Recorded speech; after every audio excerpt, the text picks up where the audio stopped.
Wasil bin Atta 699 sampai 768 Masehi adalah seorang teolog dan ahli hukum Muslim yang terkenal sebagai pendiri mazhab Mu'tazilah. Lahir di Madinah dan kemudian pindah ke Basra, Irak. Belajar pada tokoh-tokoh besar seperti Hasan al-Basri. Awalnya adalah murid Hasan al-Basri, namun pemikiran teologisnya berbeda, terutama tentang status pelaku dosa besar yang membunya memisahkan diri, Mu'tazilah. Pemikiran Wasil bin Atta sangat memengaruhi teologi Islam dengan memperkenalkan pendekatan rasionalis, meskipun kontroversial dan ditentang oleh sebagian ulama. Ajarannya sempat menjadi mazhab resmi negara pada masa Abbasiyah. Mu'tazilah berasal dari kata i'ti yang berarti mengasingkan diri atau memisahkan diri. Secara istilah, Mu'tazilah adalah aliran teologi ilmu kalam dalam Islam yang sangat menekankan penggunaan akal dalam memahami ajaran agama. Bahkan akal didahulukan daripada teks nakal. Ketika terjadi pertentangan, Mu'tazilah muncul pada awal abad kedua Hijriah di Basra. Tokoh awal Wasil bin Atta 699 sampai 748 Masehi, murid dari Hasan al-Basri. Sebab munculnya terjadi perdebatan tentang status pelaku dosa besar. Al-Murtakib al-Kabirah, peristiwa terkenal Wasil bin Atta berpendapat bahwa pelaku dosa besar bukan mukmin dan bukan kafir, tetapi berada di posisi tengah. Pendapat ini disebut al-manzilah baina al-manzilatain, posisi di antara dua posisi. Karena berbeda pendapat, Wasil memisahkan diri dari majelis Hasan al-Basri.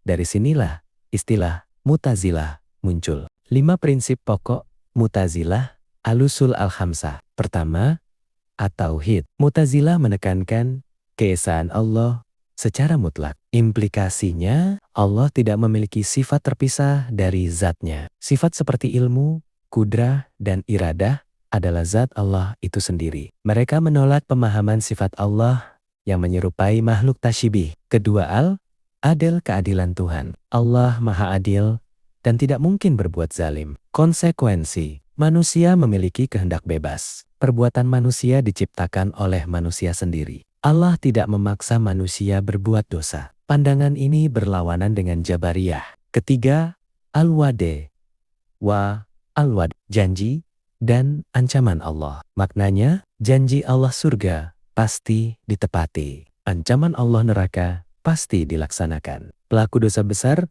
kekal di neraka jika mati tanpa tobat. Keempat, al-manzilah baina al-manzilatain, status pelaku dosa besar. Tidak mukmin, tidak kafir, disebut fasik. Di akhirat kekal di neraka. Kelima, al-marbi al-maruf wa an-nahi an al-munkar. Wajib menegakkan kebaikan, wajib mencegah kemungkaran. Boleh menggunakan kekuasaan, bahkan kekerasan jika diperlukan. Pandangan Mu'tazilah tentang Al-Quran. Mu'tazilah meyakini bahwa Al-Quran adalah makhluk diciptakan, bukan kadim, tidak kekal. Tujuannya menjaga kemurnian tauhid, menghindari anggapan adanya sesuatu yang kadim selain Allah. Pandangan Mu'tazilah tentang Al-Quran. Mu'tazilah meyakini bahwa Al-Quran adalah makhluk diciptakan, bukan kodim tidak kekal.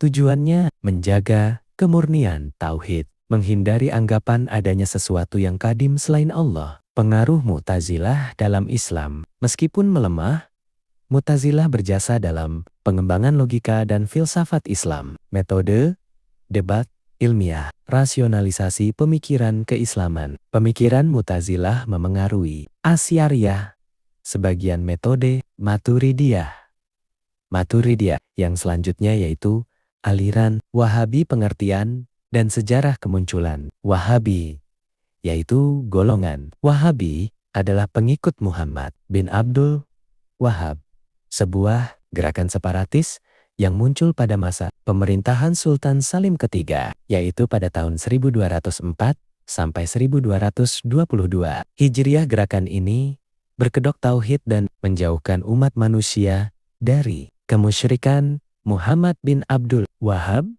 dan para pengikutnya berasumsi bahwa selama 600 tahun umat manusia dalam kemusyrikan dan dia datang sebagai mujadid yang memperbarui. Gerakan mereka Wahabi ini muncul melawan kemampuan umat Islam dalam masalah akidah dan syariah. Karena gerakan ini tersebar dengan peperangan dan pertempahan darah, bagian kalangan tidak istilah Wahabi dan lebih menyukai istilah Salafi. Salah satu fokus penamaan dakwah yang diemban oleh Muhammad dengan nama Wahabiyah dan dinisbatkan kepadanya adalah penisbatan yang salah dari sisi bahasa karena ayahnya tidak menyampaikan dakwah ini. Siapakah Muhammad bin Abdul Wahab itu? Muhammad bin Abdul Wahab bin Sulaiman bin Ali bin Muhammad bin Ahmad bin Rashid At-Tamimi lahir pada tahun 1115 Hijriah di pedesaan Al-Uyainah yang terletak di sebelah utara kota Riyadh. Meninggal pada tahun 1206 Hijriah. Pertama kali dia menyampaikan ajarannya di daerahnya, yaitu Hurimalan. Di sini dia banyak mendapatkan tantangan dari sekitar, bahkan masyarakatnya. Syekh Abdul Wahab juga membantunya sejak Muhammad kecil. Dia sudah mempunyai firasat buruk dan sering mengingatkan masyarakat dari Muhammad dan ketidakcocokan Muhammad dengan kepalanya hingga ia dewasa dan mulai menyebarkan ajarannya. Karena Muhammad menganggap ayahnya cenderung mengikuti ajaran Sufiyah dan berlebihan dalam mencintai orang-orang saleh. Karena banyaknya yang menentang dirinya, dia mulai berdakwah secara sembunyi baru. Setelah wafat, dia berani lantang dalam menyebarkan ajarannya. Dan ia mulai dengan mengkafirkan umat Islam yang ziarah kubur karena hanya bertawasul dan membalikkan ayat yang sebetulnya turun sebagai peringatan untuk kaum kafir. Ia pergunakan ayat ini untuk mengkafirkan umat Islamkah? Pantas Wabi Aswajak, doktrin dan ajaran Wahabi. Pemikiran Wahabi seperti gulu, takfir, dan konsep bidah berhujah dengan hadis doif akan banyak kami bahas dalam buku. Dan di sini dijelaskan pemikiran Wahabi-Wahabi lainnya, yaitu yang pertama, Wahabi meyakini bahwa Allah berbentuk jisim dan bertempat. Hal ini tidak dapat dibenarkan jika Allah itu jisim, maka Allah sama dengan manusia. Hal ini sangat kontras dengan firman Allah Ta'ala yang kedua. Konsep tafwid atau memasrahkan makna kepada Allah Wahabi berbeda dengan konsep tauhid salafus soleh.